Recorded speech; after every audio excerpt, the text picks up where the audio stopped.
Varicose veins కి సరైన చికిత్స కోసం సంప్రదించండి ఎవిస్ హాస్పిటల్. జై శ్రీకృష్ణ. దివ్య ధనుర్మాస వ్రతంలో అప్పుడే చూస్తూనే 9వ రోజుకి మనం చేరుకున్నాం. ఆండాళ్ తల్లి మిగిలినటువంటి తన అందరి స్నేహితురాళ్లతో కలిపి స్వామి శ్రీకృష్ణుడి దగ్గరికి చేరటానికి ఆయన ఒక వ్రతం చేయాలి, దేశమంతా లోకమంతా సుభిక్షంగా ఊరంతా చక్కటి వానలతోటి ఉండాలి అంటే ఏమి వ్రతం చేయాలి అనే దాని గురించి, ఎలా చెయ్యాలి అనేది చెప్తారు. కాబట్టి వెళ్ళండమ్మా కృష్ణుడి దగ్గరికి అని పెద్దలే పంపిస్తున్నారన్నమాట. అలా వెళ్ళేటప్పుడు ఒక్కొక్క గోపికలు అందరు కలిపి వెళ్ళాలి అని అందరూ తెల్లవారుజామునే ఇంకా చీకటి విడక ముందే బయలుదేరారు. అలాంటి సమయంలో కొంతమంది గోపికలు పాపం నిద్ర మెలకు కాక వీరితో కలవలేదు. అలా ఎవరైతే కలవలేదో ఒక్కొక్కరిని కలుపుకుంటూ వెళ్తుంది ఆండాళ్ తల్లి. దీనివల్ల మనకు తెలియాల్సిన విషయం ఏంటి? ఎవరైనా భక్తి సాంప్రదాయంలోకి వారికిగా వారు రాకపోయినా మనం వారికి ఇందులో ఉండేటటువంటి ఆనందాన్ని తెలియచేసి వారికి అర్థమయ్యేలాగా చెప్పి వారిని కలుపుకొని భగవత్ సన్నిధికి వెళ్ళాలి అని అర్థం అన్నమాట. అలా ఇప్పటి వరకు ఒక 3 గోపికలు అయిపోయారు. 6వ పాసురం నుంచి ప్రారంభిస్తే 6, 7, 8 3 పాసురాలలో 3 తరహాలైనటువంటి ప్రవృత్తి స్వభావము కలిగినటువంటి ఆ గోపెమ్మలతోని నిద్ర లేపడం జరిగింది. ఇప్పుడు 4వ గోపిక నిద్ర మేలుకొలుపు పడుతుంది. అసలు ఈ వేల్టి గోపిక ఎంత గొప్ప గోపిక అంటే, అందరూ కృష్ణుడు వెనక పడుతుంటే కృష్ణుడు ఈవిడ వెనక పడతాడట. వాళ్ళ నాన్నగారు ఒక పెద్ద భవంతి కట్టుకుందాము అని రకరకాల మణులు, రతనాలు, మాణిక్యాలు అన్నీ తెప్పించి పెడితే మంచివన్నీ కూడా ఈ గోపికకి భవనం కట్టించాడట. కొద్దిగా అటు ఇటు విరిగిపోయినాయి, చెరిగిపోయినాయి, పెద్ద కాంతి లేనివి అవన్నీ తను కట్టించుకున్నాడట. అంత ఇష్టం అంట ఈ గోపిక అంటే కృష్ణుడికి. కానీ ఆవిడ కూడా లోపల పడుకొని పోయింది. ఇంకా ఎందుకు ఇష్టము అంటే చాలా గొప్ప జ్ఞానం కలిగిన గోపికట ఈ గోపిక. మంచి శాస్త్రాలు చదివిన గోపిక అన్నమాట. ఎన్నో శాస్త్రాలు చదివిందట. గొప్ప విద్యావంతురాలు, గొప్ప పండితురాలు. స్వామికి చాలా ప్రీతినట. అంటే భగవంతుడికి జీవుడికి ఎన్ని రకాల సంబంధాలు ఉంటాయో, నవవిధ సంబంధాలు ఉంటాయండి. అందరికీ ఉంటాయి. నువ్వు భగవంతుణ్ణి నమ్మినా నమ్మకపోయినా, ప్రేమించినా ప్రేమించకపోయినా, నువ్వు నాస్తికుడువైనా ఆస్తికుడువైనా ఏం చేసినా ఆ సంబంధం ఉంటుంది. గుర్తించడమా, ఎంత గుర్తించడము, గుర్తించకపోవడమా అది సమస్య. అలా ఈ గోపిక పరిపూర్ణమైనటువంటి భగవత్ నవవిధ సంబంధ జ్ఞానం కలిగినటువంటిది అనమాట. నవవిధ భక్తులు కలిగినటువంటి గోపిక అన్నమాట. ఆ గోపికని చూద్దాం. తూమణి మాడత్ 9వ పాశ్రం అండి. తూమణి అంటే పరిశుద్ధమైనటువంటి మణులతోటి నిర్మింపబడినటువంటి భవనములో నిద్రించేటటువంటి ఓ అమ్మా అని అర్థం అనమాట. పాశ్రాన్ని చూద్దాం. మేము నిదానంగా చెప్తాం, మీరు కూడా కంగారు పడకుండా నిదానంగా, ఎందుకంటే కొద్దిగా ద్రవిడ భాష కదా, అందరికి కొత్తగా ఉంటుంది. మనం చదివేది సరిగ్గా చదువుతున్నామా లేదా అని ఉంటుంది. ఇలాగ లర్న్ తిరుప్పావై అనమాట. వాటి ద్వారా బాగా ఎక్కువ మంది నేర్చుకొని కూడా ముందుకు వస్తున్నారు. సో ఇంకా ఇక్కడ కూడా మనం నిదానంగా చెప్పుకొని చూసుకుంటూ చదువుదాం.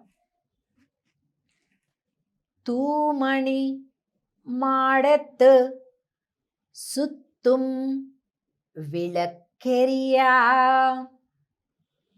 தூபம் கமஜ துயிலணை மேல் கண்வளரும் மாமான் மகளே மணிக்கதவம் தாழ்த்திரவாய் மாமீர் அவளை எஜுப்பீரோ உன்மகள்தான் ஊமையோ அன்றிச் செவிடோ அனந்தலோ ஏமப்பிரானை பெருந்துயில் மந்திர பட்டாளோ மாமாயன் மாதவன் வைகுந்தன் என்றென்று நாமம் பலவும் நவின்று ఏలోరెంబావాయ్.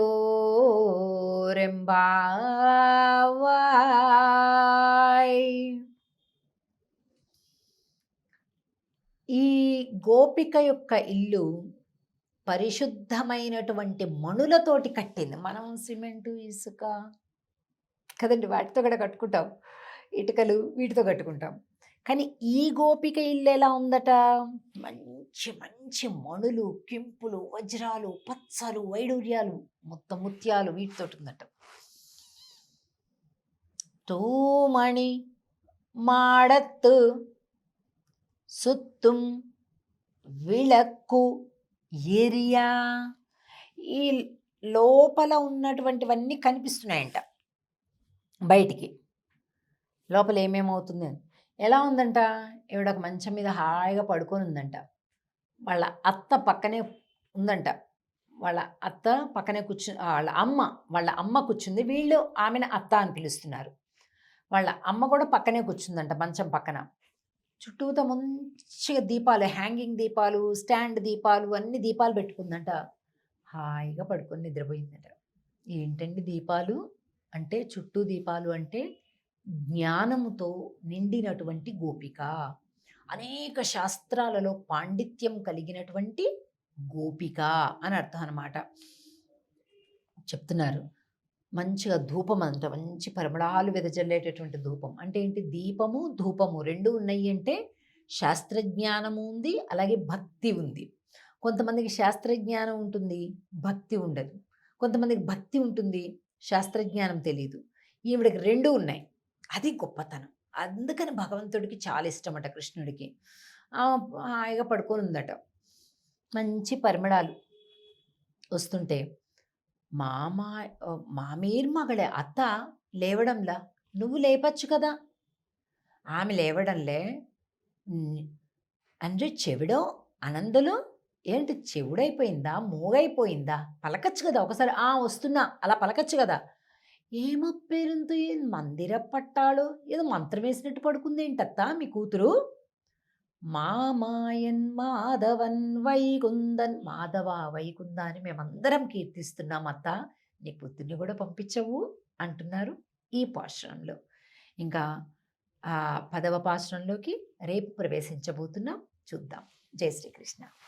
ఆండాళ్ తిరువడిగళే శరణం.